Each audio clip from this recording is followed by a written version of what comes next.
Vous avez on va dire, deux types d'investissements, ou trois. Vous avez l'investissement early stage, et là en France, en fait, on est assez bien pourvu, hein. Il y a beaucoup de choses en early stage. On est beaucoup mieux pourvu que l'Allemagne, l'Italie. Il y a peut-être que l'Angleterre en Europe, où ils ont une concentration un peu plus forte que la nôtre. Mais globalement, les bons projets arrivent à se financer en France, en early stage.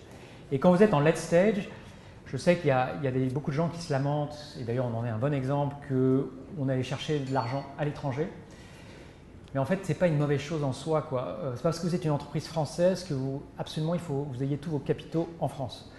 Et c'est même souvent le contraire, parce que en fait, les capitaux, c'est quelque chose d'assez local.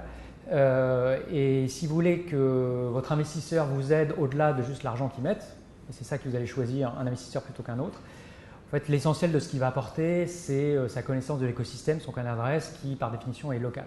Donc, au départ, on a démarré en France, on voulait faire de la R&D en France, donc on a pris naturellement des investisseurs français. Quand on a voulu se développer en Europe, ces investisseurs français, finalement, ils ne pouvaient pas vraiment nous aider, donc on allait chercher des gens en Angleterre. Quand on a voulu se développer aux États-Unis, les gens en Europe, ils n'avaient pas le bon réseau, donc on a pris des investisseurs américains. Et enfin, quand on est allé en Asie, on a pris des Japonais. Et chaque fois, on prend des investisseurs qui correspondent à la zone géographique dans laquelle on cherche à développer.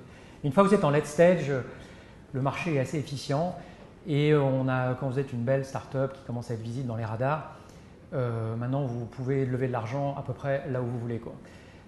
Les Américains qui, il y a 15 ans, vous demandaient de faire un flip, c'est-à-dire de transformer votre entreprise française en entreprise américaine, maintenant, c'est beaucoup moins le cas. Et en tout cas, tous les plus gros, les plus sophistiqués sont très à l'aise d'investir dans les sociétés françaises.